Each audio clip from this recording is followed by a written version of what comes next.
Et salut à tous, c'est Captain et aujourd'hui je vous retrouve pour une nouvelle vidéo qui va consacrer qui va commencer une série en fait qui me tenait à cœur parce que c'est une série que je voulais lancer sur la chaîne depuis un moment et que enfin en fait les les 4 ou 5 dernières années depuis que je me suis véritablement lancé dans les comics ont débouché sur ça, c'est-à-dire que je me suis le plus documenté possible, j'ai eu le plus d'œuvres possible et je pense être au final capable de commencer une série qui s'appelle donc Les Essentiels de DC. C'est-à-dire que si vous voulez commencer une collection de DC, vous devez, selon moi, posséder les différentes œuvres que je vais vous proposer dans cette série, que ce soit des BD forcément, ou ça peut être des films, ça peut être des séries, ça peut être des choses comme ça. Et donc je vais commencer par le numéro un qui est à mon avis l'œuvre qui m'a le plus bouleversé, qui m'a vraiment fait prendre conscience euh, que les comics pouvaient être un art et pouvaient vraiment être quelque chose à la fois de très joli à regarder, très plaisant à suivre et également très perturbant à lire. Et donc, comme vous avez pu le voir dans le titre de la vidéo, c'est The Killing Joke. Alors étrangement, j'avais entendu parler de cette œuvre ça fait quand même quand j'ai commencé à lire les comics et quand surtout commencé à m'intéresser au personnage de Batman, forcément cette œuvre-là est tout de suite apparue. Bizarrement, je me suis toujours dit en fait, ouais, bon, c'est que de la hype quoi. L'histoire va pas être terrible, va pas être si terrible que ça. Le personnage de Joker, c'est pas un personnage comment dire, qui m'intéressait beaucoup. C'est-à-dire que j'aime pas trop les vilains où on en fait trop sur eux. C'est pour ça que notamment le personnage d'Harley Quinn en ce moment j'ai du mal à le supporter parce que je trouve on le, on l'utilise tellement qu'on le prive de toute sa substance en essayant de la, de la faire jouer est beaucoup trop drôle à la fois et le personnage est tellement partout qu'il n'est nulle part. Et du coup j'avais peur que le Joker ce soit pareil, que The Killing Joke soit un peu une histoire voilà, banale du Joker où certes le Joker fait du mal, certes il tue certaines personnes, mais ça s'arrête là. Et en fait non, ce que j'ai eu c'est que c'est une histoire enfin, j'avais lu, j'avais lu, j'attendais de commencer le travail. Et donc j'avais pris cette BD là, je me suis dit bon je vais lire ça vite fait, j'ai une heure avant de commencer le travail. Et je me souviens que j'ai lu cette histoire en une heure, c'est d'ailleurs j'y reviendrai un peu plus tard, mais et je pouvais pas me détacher de cette BD en fait, on me parlait mais je crois que je répondais même pas, c'est-à-dire que j'étais vraiment ultra captivé par cette histoire.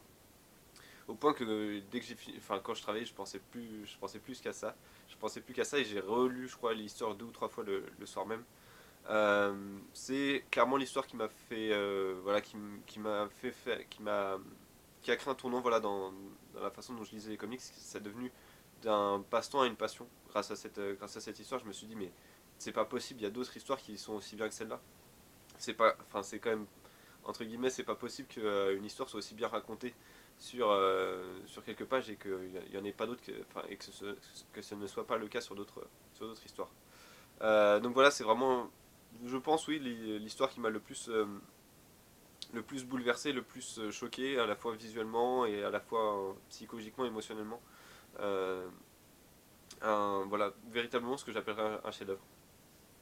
Donc avant de commencer véritablement à vous parler de ce dont j'ai véritablement apprécié dans cette BD, il y a tellement de choses que ça va être compliqué d'en parler, d'en parler brièvement. Je vais faire rapidement la genèse de ce livre, donc qui a été écrit par Alan Moore et dessiné par Brian Bolland.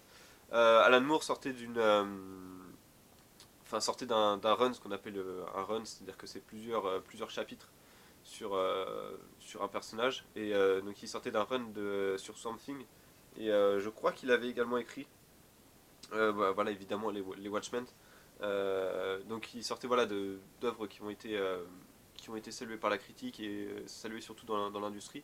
Et donc le dessinateur Brian Bolland, qui était un dessinateur connu chez DC, a voulu véritablement DC est venu le voir en lui disant est-ce que tu veux faire une histoire, et lui Brian Bolland a dit moi je veux dessiner une histoire écrite par Alan Moore.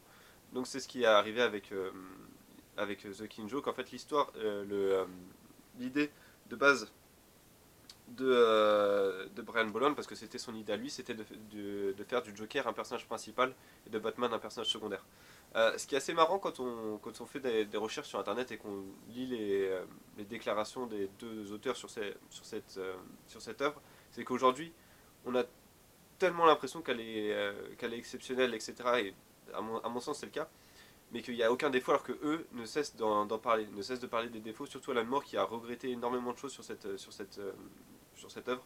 Il dit clairement d'ailleurs que que c'est pas un bon livre, qu'il a vraiment pas fait un bon travail et que c'est une histoire en fait qui ne raconte rien, des personnages qui sont pas réels, qui sont pas ancrés dans le réel, et c'est une histoire voilà qui ne raconte rien, une histoire qui n'aime pas tout simplement. Il a également regretté plusieurs choses, c'est-à-dire qu'il a regretté le fait d'avoir handicapé Barbara Gordon. Il avait demandé la permission aux éditeurs d'essai, je vais retrouver le nom. Euh, voilà, Lane Vine, qui était donc euh,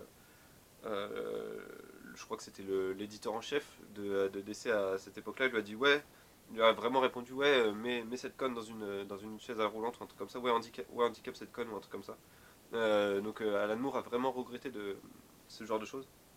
Enfin, a vraiment regretté la façon dont ça a été traité. Je pense que je, je suis pas prêt dans sa tête, mais je pense qu'il a regretté le fait que ça donne l'impression de juste d'handicaper Barbara Gordon parce que c'est une fille, parce qu'elle a rien à voir dans l'histoire, etc. Je pense que la réponse de l'éditeur en chef, donc Lane Vine, à l'époque, donnait véritablement cette impression que ouais, de toute façon c'est une femme, donc tu peux en faire ce que tu peux en faire ce que tu veux, elle est pas importante pour notre compagnie ou des choses comme ça.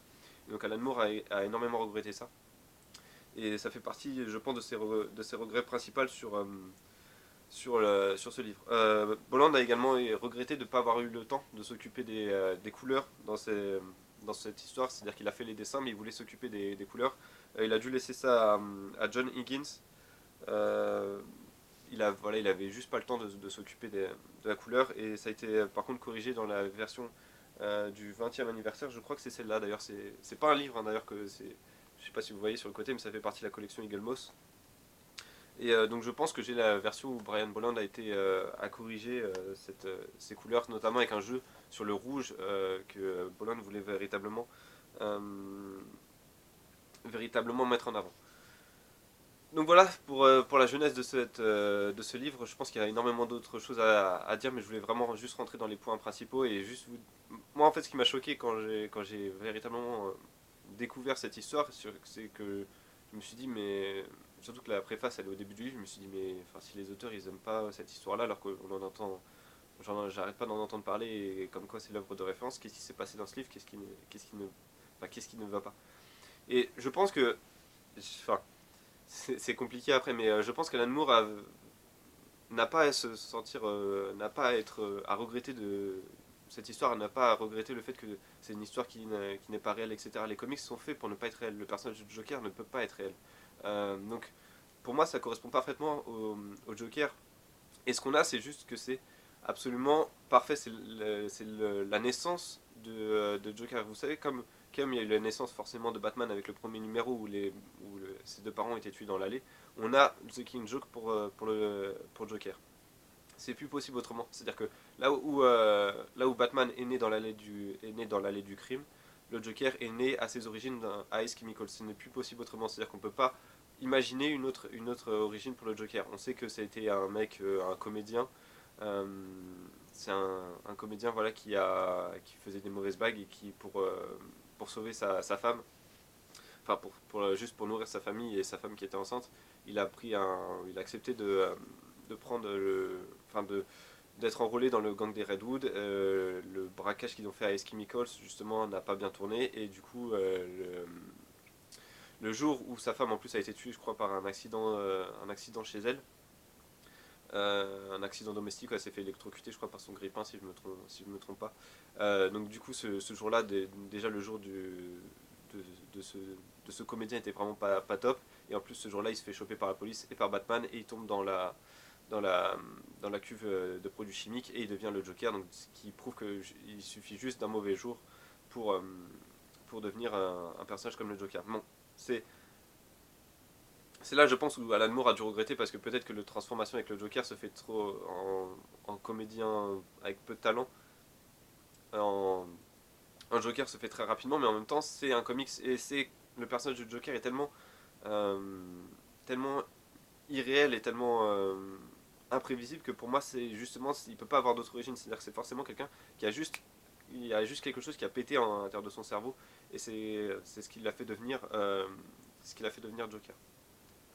Ça peut, voilà, on a véritablement juste les origines du Joker. C'est-à-dire qu'on a peut-être même, d'ailleurs, ça irait peut-être même plus que là, on a les origines de la démence, pas forcément du mal, mais de la démence, voilà, juste comment c'est possible qu'un homme devienne aussi dément que ça. Bah, il suffit juste qu'il lui arrive deux trois merdes dans sa vie et qu'il rencontre, il tombe véritablement, il tombe au mauvais endroit au mauvais moment, et ça se termine mal.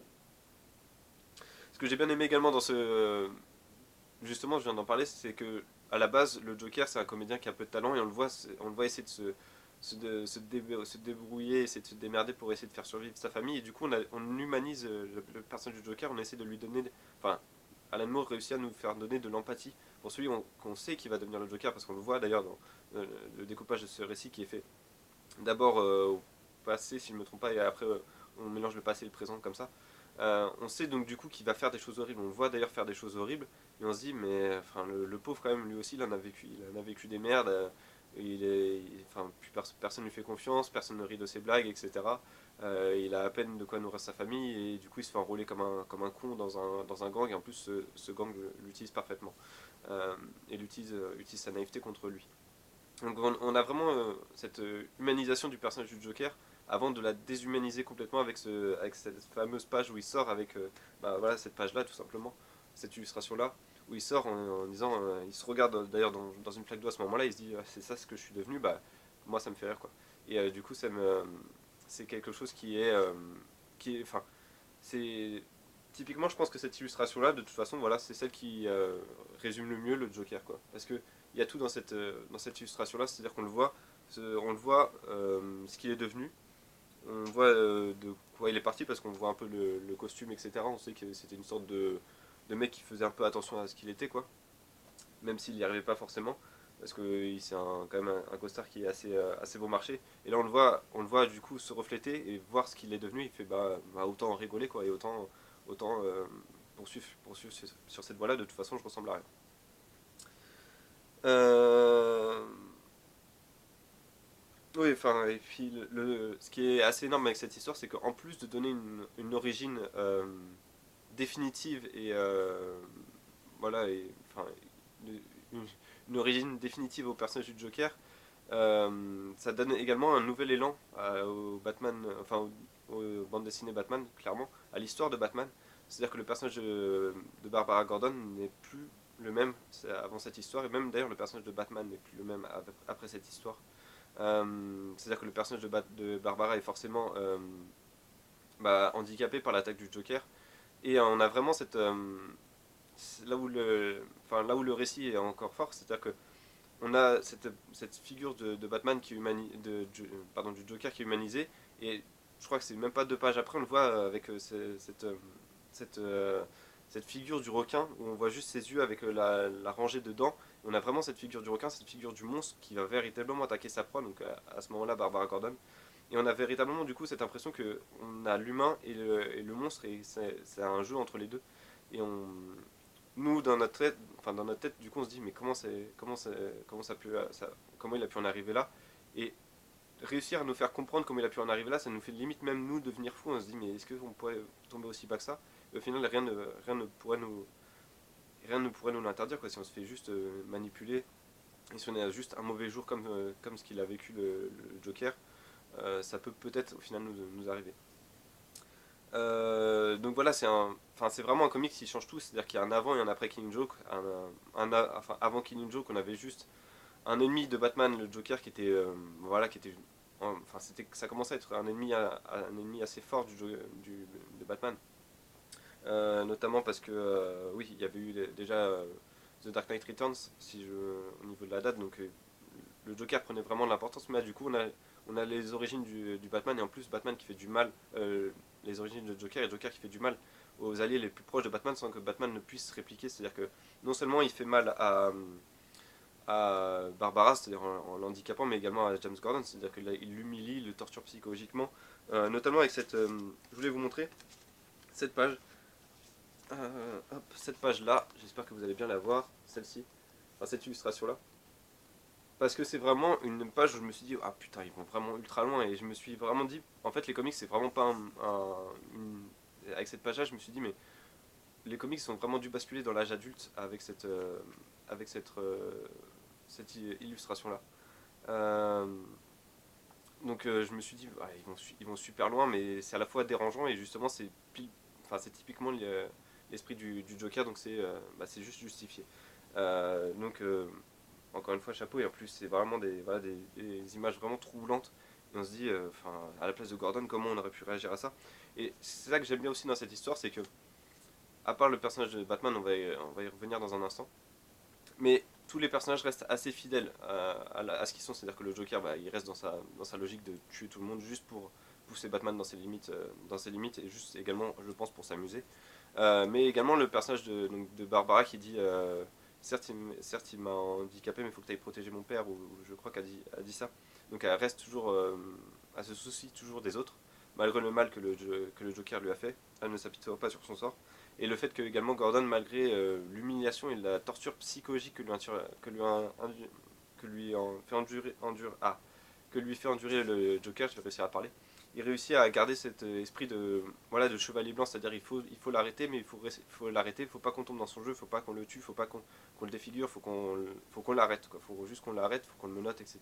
pour prouver qu'on vaut mieux que lui, et que même si il a un- même si lui a pété un câble en un jour, justement nous on veut mieux que ça, et en final, du coup, en tant que lecteur, on se dit, on arrive, on comprend on comprend, enfin, on peut comprendre pourquoi le Joker est devenu comme ça, mais du coup, ce discours de Gordon, alors qu'il a subi tellement de choses en même pas une journée, c'est-à-dire qu'il a vu sa fille se faire tirer dessus, se faire, enfin, on sait pas ce que le Joker lui a fait quand il a pris ses photos, et malgré tout ça, il reste sain d'esprit, il prouve à Batman et au Joker et du coup, également au lecteur, que oui, on peut être plus fort que la démence, et la démence, on n'est pas obligé d'y tomber malgré, euh, malgré tout ce qui peut toutes les merdes qui peuvent nous arriver, quoi.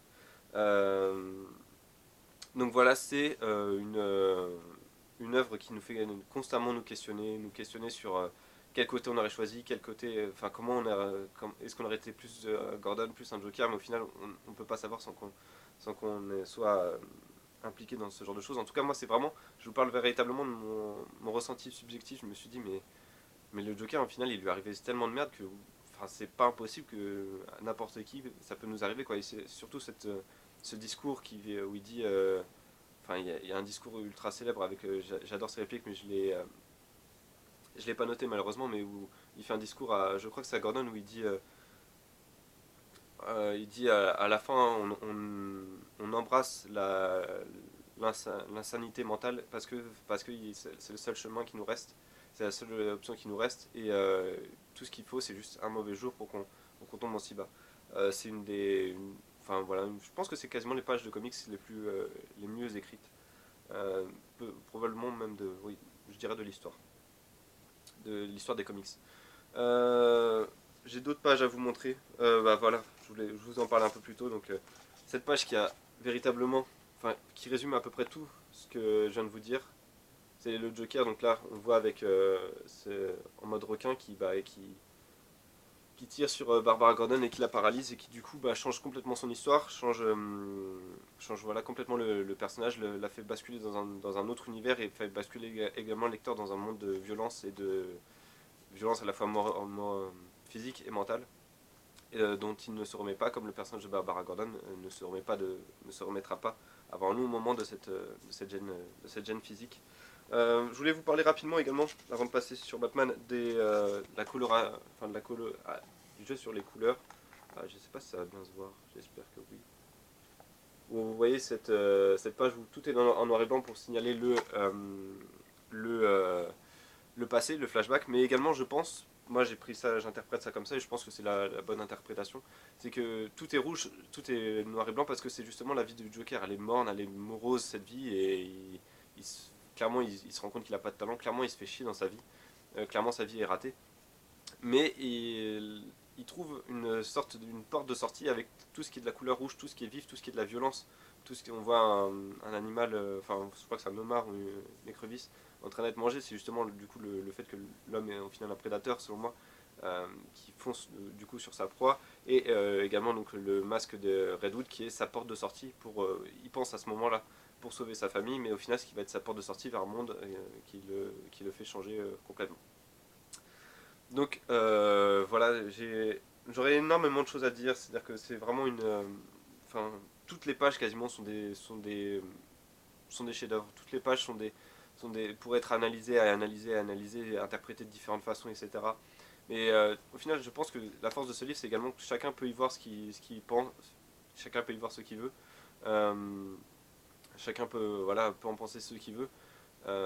Est-ce que enfin, certains pensent que le personnage du Joker, sa transformation est trop rapide, donc du coup c'est que le mec à la base était complètement déjanté. Moi je pense personnellement que c'est pas un mec qui est à la base déjanté, mais que c'est les événements que la vie lui fait produire qui le font devenir complètement malade, quoi, malade dans sa tête, et faut qu'il fasse mal aux autres parce que la vie lui a fait mal. Je pense que c'est ça. Et du coup on a la réponse de... En fait c'est un peu comme dans les, euh, dans les séries comiques, vous voyez un personnage avec l'ange d'un côté qui dit non, tu dois pas aller voir cette fille, etc. Et le démon qui dit non, vas-y, profites-en, etc. C'est ce genre de choses. On a d'un côté donc le démon, c'est-à-dire que le Joker qui a complètement cédé à la folie, qui a complètement cédé à la démence parce que la vie lui en a fait subir des belles, et c'est à lui d'embrasser ce côté-là. C'est à lui de dire bah la folie m'en a fait subir, enfin la vie m'en a fait subir des belles, bah je vais en faire subir également des belles. Et le Gordon qui supporte toutes ces choses-là parce que c'est sa façon de penser. Et c'est comme ça qu'il en sort toujours de plus endurci. Voilà, enfin, comme j'ai dit, il y a un avant et un après. Enfin, même en tant que, surtout au niveau du personnage de Batman. Alors, le personnage de Batman, ça mériterait limite une vidéo, mais malgré, enfin, The Killing Joke, dans la continuité, on sait pas tellement où il en est parce qu'à la fin de The Killing Joke, on sait pas véritablement ce qui se passe entre Batman et Joker. Est-ce que Batman tue le Joker? Est-ce que le Batman juste, je sais pas, on le voit soulever le Joker et au final le récit s'arrête là. Donc on sait jamais si on n'a jamais su si le personnage de Batman avait tué le Joker. Euh, mais ça nous fait du coup nous demander. Il y a également, je pense, eu un avant et un après pour Batman en tant que personnage dans, après cette histoire. C'est-à-dire que forcément, après The Killing Joke, Barbara Gordon n'est pas la même. Forcément, le Joker, on le voit différemment, mais d'ailleurs, il est le même, je pense. Parce que lui, à partir du moment où il sort de d'Ace Chemicals, par contre, il ne change plus. Mais il a déjà rencontré Batman, oui, donc il ne change plus. Et alors que Batman, je pense que clairement après The Killing Joke, il est beaucoup plus féroce, beaucoup plus également vulnérable aux attaques du Joker, je trouve. Et en tant que personnage, je trouve que c'est peut-être un petit défaut, mais c'est pas un défaut de The Killing Joke, c'est que je trouve que les auteurs n'ont pas assez joué sur cet aspect-là. C'est-à-dire que Batman après Nightfall, par exemple, n'est pas le même. Euh, après ce que Bane lui a fait subir, il n'est pas le même. Il a toujours un peu peur, il a toujours cette envie de prouver qu'il est plus fort que ça. Alors qu'après The Killing Joke, il est pas autant, il est pas autant, comment dire, il est pas autant secoué que ça. Alors que clairement, ce que le Joker lui a fait subir et surtout fait subir à son entourage, devrait le faire changer. Donc voilà, tout ça pour je vais en arriver au sujet des adaptations. Et donc The Killing Joke a eu au moins deux adaptations officielles, enfin une officieuse on va dire. La première c'est dans Batman Arkham Knight, où donc le jeu vidéo où on voit dans un flashback le Joker tirer sur Barbara Gordon, et on voit que Batman est là et est impuissant et ne peut rien faire. C'est une adaptation qui est au final bien réussie, même si c'est une scène qui est assez courte, elle dure 30 secondes, une minute, parce qu'après on voit le Joker qui se place au-dessus de Barbara Gordon en disant oh t'arrives plus à bouger, oh là, qu'est-ce que enfin, tu remues, oh c'est mignon, tu remues, ou des choses comme ça, t'essaies de bouger mais t'y arrives plus. Et on voit donc Batman qui est assis là, enfin qui est pas assis mais qui est debout, immobile parce qu'il peut rien faire, et c'est justement cette image elle est forte parce que justement effectivement Batman n'était pas là au moment de l'affrontement, au moment où Barbara Gordon s'est fait tirer dessus. Mais au final il a été impuissant parce il a pas su prévoir cette, euh, cette attaque-là, et du coup il était impuissant face à la déchéance et à la quasiment mort de Barbara Gordon. La deuxième adaptation, cette fois-ci, elle est totale, et c'est forcément le film animé de King Joke. Euh,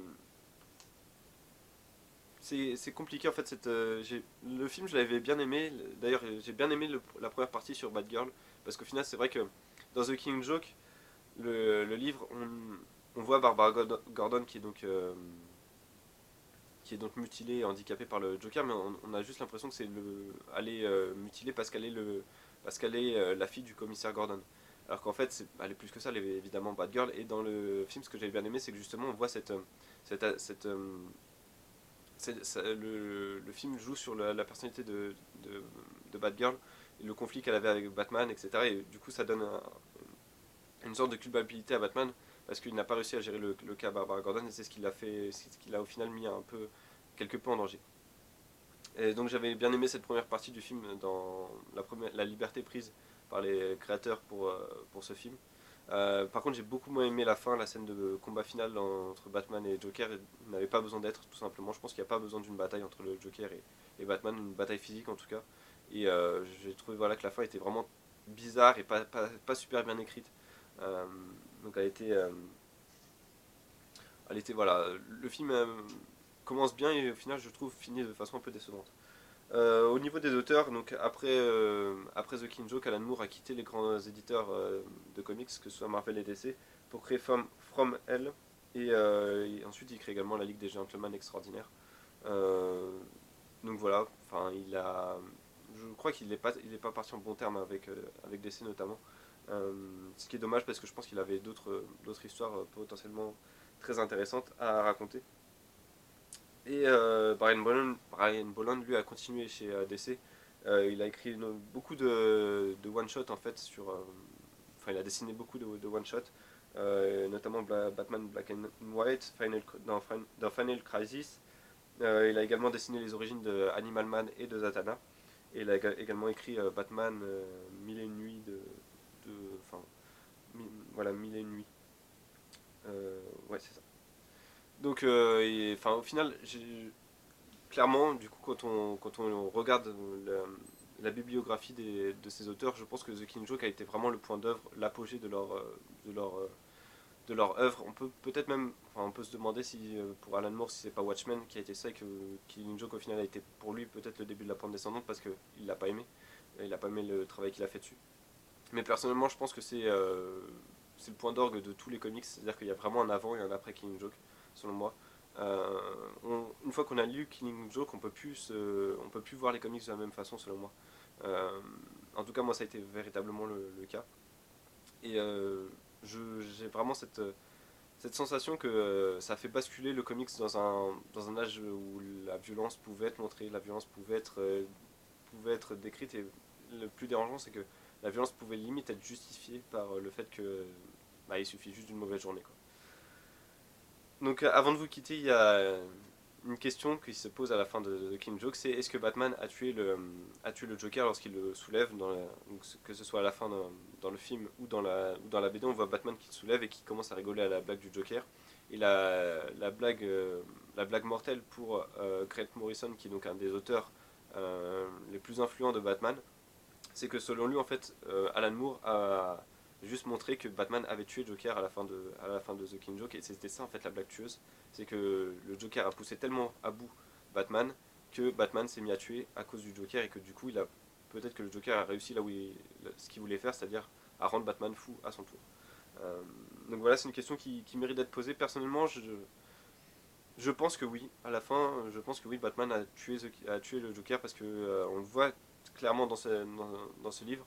Batman a été poussé aux limites de sa santé mentale et du point où il pouvait juste plus rien encaisser venant du Joker. Et donc peut-être qu'à la fin il a véritablement tué le Joker parce qu'il pouvait juste plus encaisser ça, comme le Joker ne pouvait plus encaisser tous les coups que la vie lui a donné, et ce qui l'a fait devenir du coup le Joker. Peut-être que Batman également, bah, il ne pouvait plus encaisser les coups que le Joker lui a donné, et il a trahi la confiance de Gordon, et il a trahi la confiance du lecteur également et de Barbara Gordon en tuant le Joker, en se séparant définitivement de ses problèmes. Donc voilà, c'est tout ce que je voulais dire pour cette vidéo sur The Killing Joke. N'hésitez pas à me dire ce que vous en pensez dans les commentaires, n'hésitez pas à me dire ce que vous pensez de ce format. Si, enfin, si vous avez lu Killing Joke, ce qui est le cas je pense, qu'est-ce que vous en avez tiré? Quel est selon vous le point fort de cette BD, peut-être le point faible? Est-ce que selon vous donc, le Batman tue le Joker? Est-ce que cette illustration-là est et la meilleure illustration du Joker jamais sortie. Donc voilà, n'hésitez pas à me dire ce que vous en pensez dans les commentaires. Moi je vous retrouverai pour d'autres vidéos sur DC sur la chaîne, donc d'autres essentiels qui arrivent, notamment le prochain consacré à Green Arrow. Voilà, je vous remercie d'avoir regardé cette vidéo et je vous dis à bientôt.